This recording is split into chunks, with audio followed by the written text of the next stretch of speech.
Assalamualaikum warahmatullahi wabarakatuh.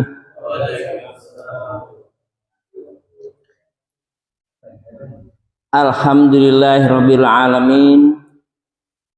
Wassalatu wassalamu ala asrofil anbiya'i wal mursalin wa ala alihi wa sahbihi wa man tabi'ahum bi ihsani ila yaumiddin.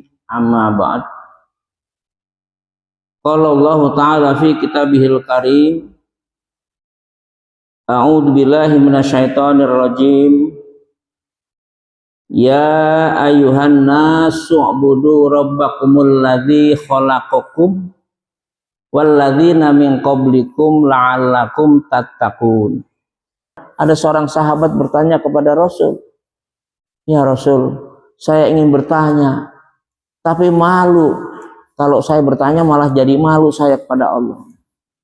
Kemudian Rasulullah menjawab, kalau pertanyaan itu baik dan akan menjadikan kamu lebih tawadhu kepada Allah, kenapa tidak? Dengan seperti itu, maka kuatlah sahabat itu bertanya, "Ya Rasul, saya nggak pernah selama ini sholat itu khusyuk.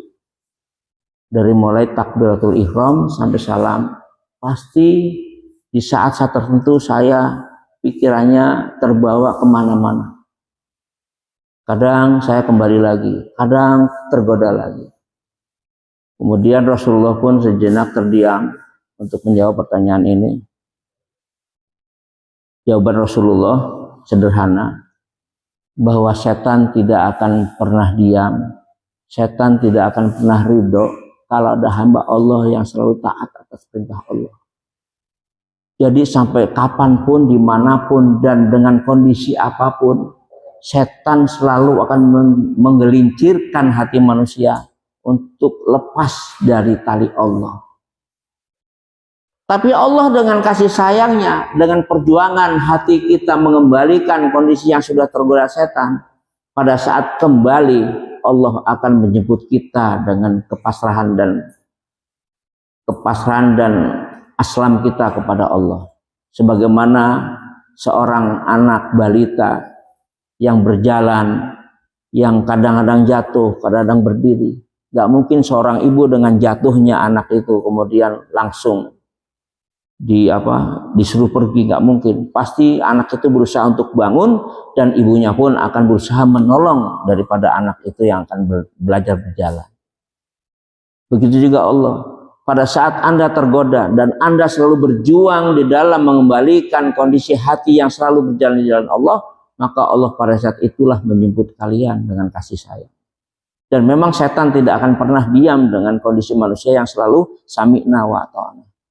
Padahal mukmin itu adalah harus sami'na wa ata'na. Kalau kebenaran yang dari Allah, pasti tidak akan ragu, tidak akan ada keraguan-raguan, dan kita tidak boleh ragu. Perkara kemampuan kita belum bisa melakukannya, itu tinggal kondisional, dan kita harus bercita-cita untuk selalu menjadi orang yang senantiasa diridhoi oleh Allah Subhanahu wa taala. Seperti sholat. Siapa di sini orang yang sholatnya sudah sempurna? Kalau ada yang menyatakan saya sholat sudah sempurna, sombong. Tapi berusaha untuk yang terbaik dan selalu belajar, itu yang diharapkan oleh Allah. Karena yang namanya belajar, utlubul ilma minal mahdi ilal lahdi.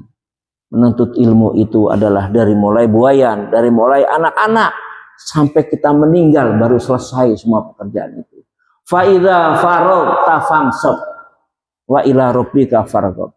Selesai pekerjaan yang satu, menyongsong pekerjaan yang lain. Jadi pada hakikatnya seorang mukmin itu nggak pernah nganggur.